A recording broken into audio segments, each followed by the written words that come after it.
Aujourd'hui, je vais vous présenter mon e-book. Alors, dans un premier temps, je vais vous mettre en description deux liens. Vous aurez un lien Amazon. Si vous avez un abonnement Kindle, ça vous permettra de pouvoir le télécharger gratuitement. Et ensuite, je vous mets un autre lien pour pouvoir le télécharger en PDF. Alors, le e-book se présente comment? Alors, dans un premier temps, je vais vous parler de mon parcours. Je vais aussi parler de ce qu'est l'addiction de façon brève, de l'illusion concernant notre rapport à la cigarette. Tous les jours, vous allez avoir des mantras et des trackers. J'explique aussi comment fonctionnent les trackers et les mantras. Alors, il faut savoir que les mantras, c'est modifiable. Faites-les selon ce que vous ressentez. Ça doit vous parler, mais attention, ils doivent rester positifs. C'est très important parce que le cerveau ne prend pas la négation. Par exemple, si moi je vous dis maintenant ne pense pas à un éléphant, d'office vous pensez à un éléphant parce que le cerveau n'a pas pris en compte la négation. Donc très important, modifiez les mantras si vous voulez, mais restez positif. Donc la première semaine, vous continuez à fumer. Donc là, on arrive à la première semaine. Vous allez continuer à fumer vos cigarettes, mais vous allez travailler sur votre rapport à la cigarette. Donc par exemple, le jour 1, que vous pouvez voir ici, c'est prendre conscience de ses motivations. C'est important de comprendre ses motivations parce que certaines motivations, malheureusement, ne sont pas bonnes. Arrêter de fumer pour quelqu'un, ça ne marche pas.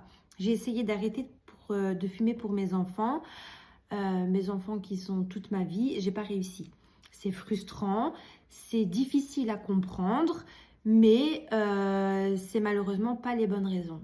On doit déjà faire les choses pour soi. Ensuite, si on veut arrêter de fumer pour dire j'arrête de fumer, comme ça je peux mettre de l'argent de côté pour faire un voyage, là non plus, c'est pas une bonne raison. Pourquoi ces deux raisons ne sont pas bonnes par exemple? Parce qu'on va faire un sacrifice. Donc arrêter de fumer pour quelqu'un, c'est faire un sacrifice.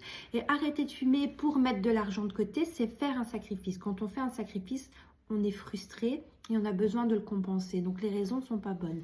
Donc travailler sur vos motivations va pouvoir vous aider à trouver une bonne raison pour arrêter de fumer qui doit vous parler et qui doit venir de vous. C'est une raison qui doit être intrinsèque.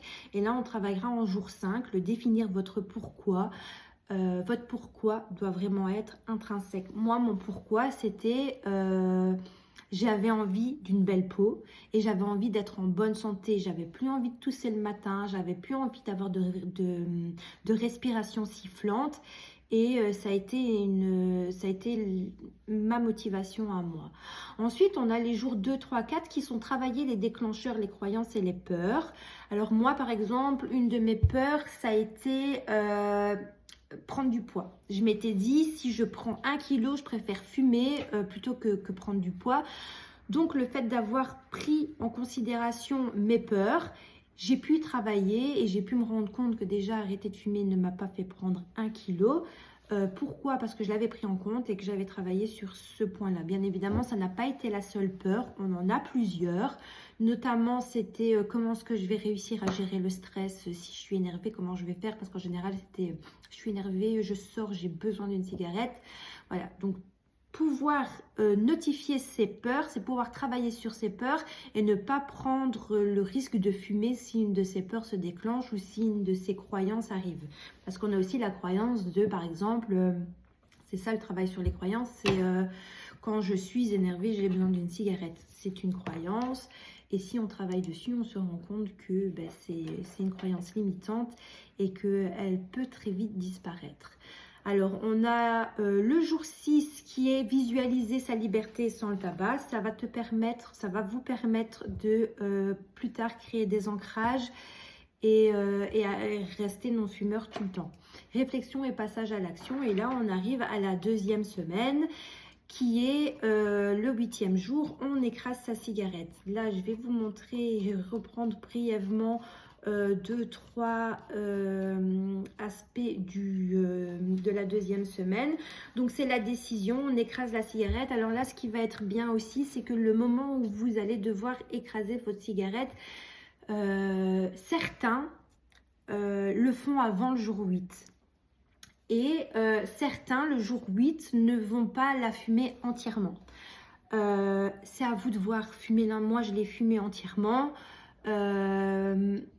Mais il est important de vouloir, quand vous allez allumer votre dernière cigarette, vous allez devoir prendre conscience de tout ce que la cigarette fait dans votre corps. Donc, vous allez tirer sur votre cigarette, sentir l'aspiration, la fumée qui rentre dans les poumons, visualiser le fait qu'elle vienne entraver tout votre corps, la nicotine, le goudron. Vous allez regarder votre filtre, vous allez voir qu'à la première taf, il est déjà jaune. Imaginez ce que ça peut faire sur vos dents, sur vos doigts, l'odeur. Voilà, très important de visualiser tout cet aspect de la cigarette. Et ensuite, on travaille sur tous les jours de l'ancrage, parce que c'est important d'avoir des ancrages positifs. Ça motive et ça vous rend fier parce que vous avez réussi à arrêter de fumer. Et les premiers jours sont les plus durs, mais l'ancrage va vous aider à faciliter le passage à la liberté. Alors maintenant, il faut savoir que quand on arrête de fumer, les premiers jours, vous allez ressentir encore des envies de fumer. Même si, par exemple, au bout du 3e jour, il n'y a plus de nicotine dans le corps, vous allez parfois ressentir des envies de fumer. Ces envies disparaissent avec le temps et rapidement. Il est important aussi de travailler sur ça et que quand on a une envie, se dire « Ok, j'ai une envie, je l'accepte » et pas la refouler. Parce que plus vous allez la refouler, plus elle va être présente. Nous renforçons ce sur quoi nous nous centrons.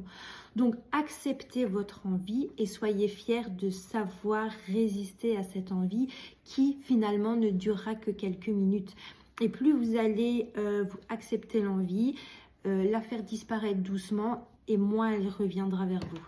Donc voilà, ça c'est mon planeur. Je vous laisse le découvrir, n'hésitez pas. Si vous avez des questions, je suis là. Et alors, l'offre du moment, c'est vous achetez le planeur et moi, je vous offre un coaching d'une semaine de façon intensive. Donc, pendant une semaine, je travaille avec vous sur le planeur, tous les jours, des contacts par message et on aura un contact en visio. Donc voilà, n'hésitez pas, je suis disponible. Mettez-moi des commentaires, faites-moi des messages et je vous répondrai avec plaisir.